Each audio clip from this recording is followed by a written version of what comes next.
Alright, what's going on?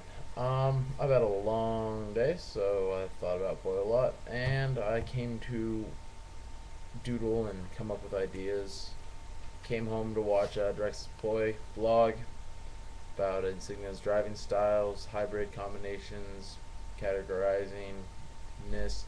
Um, just kind of putting this out here to anybody who thinks poi is semi-simple. It can be simple. It's as simple as you want to make it, or as complicated as your mind can take it. Um, just a little bit of add on to what Drake said. There's four basic driving styles and relations. Um, kind of want to add on how I think of poi, how I learn. The numbers just keep growing.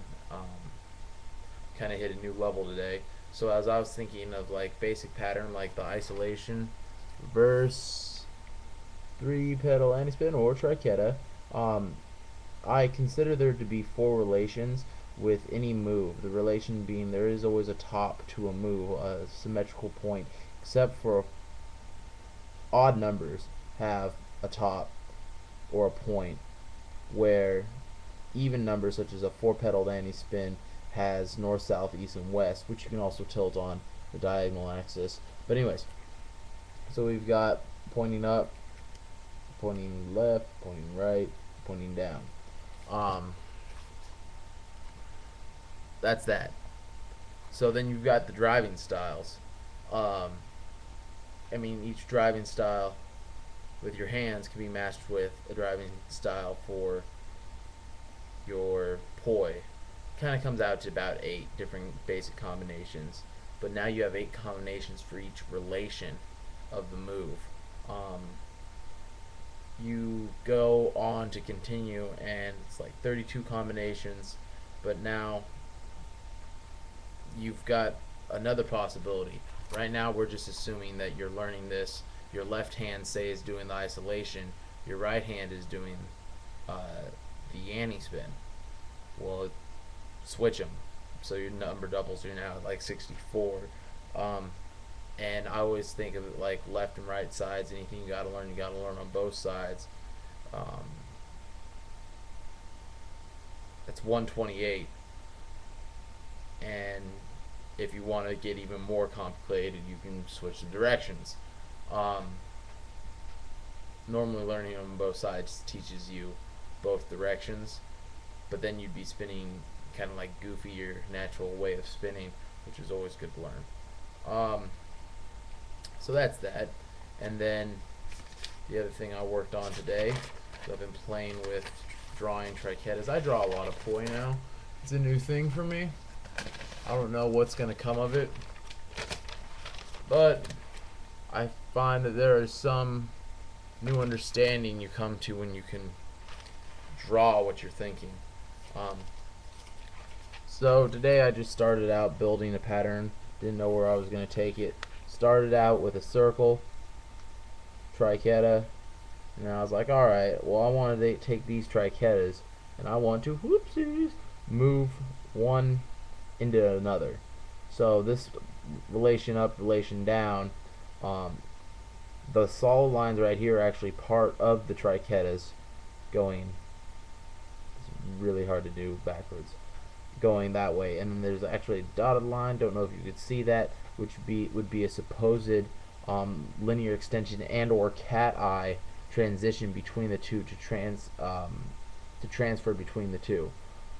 Now from there I started getting a little crazy and decided, let's do this. Let's put that pattern on top of itself. So now I'm talking about an upper field and a lower field. This would be down by my groin. This would be head, upper chest area.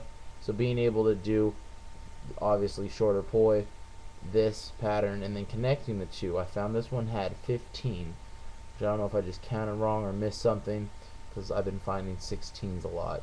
I don't know why. Anyways, so that was ended up 15 to that guess. And then over here, I took, this is taking this as 1, this is relation up and this is relation down. Well, I took one relation up, relation side, so I kind of look at it as a strip or linear piece of the pie cutting straight across, or learning it in quarters, quarter pieces of the pie. So to have full, this move right here, which is a very poor drawing, I'll work on getting it cleaner. I did this at work, remind you, of all these put together.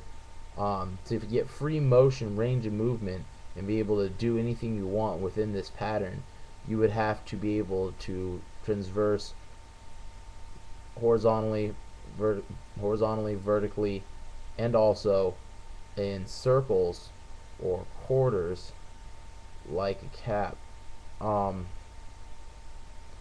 then this one had 16. It takes me 16 different direction changes, moves, whatever you want to call them, to complete that pattern before I restart it. So 16 and 15, did a little bit of math. I don't even know if these numbers mean anything, but I came up with 94.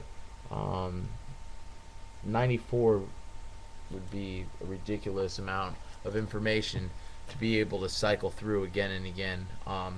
Mind you, this is only with one poi. Can't wrap my head around 2 poi yet. I'm actually having problems drawing hand patterns. So if I could draw this pattern and lay like a transparent sheet over it and then draw the hand patterns, is kind of where I'm working for. It's not going. This is where that whole pattern started from today. Simple drawing. I drew one trichetta, and then I drew another trichetta. I made a circle because I noticed, the arc of the trichetta, the bottom arc. If this is the relation pointing, say, here we go, pointing north or 12 o'clock, you have this bottom crest, which is an arc, and I would consider that a transition into another relation. So now you also have this where it's 12, 6, 3, and 9, or you have it on a kitty corner axis, which would be 2, 11, 5, 7, whatever you want to call that. And I started doing that, and then to start getting the numbers and how I would like logically go through and switch this to make it seem more of like an even flow. What I did is I kind of drew the hand patterns from driving styles.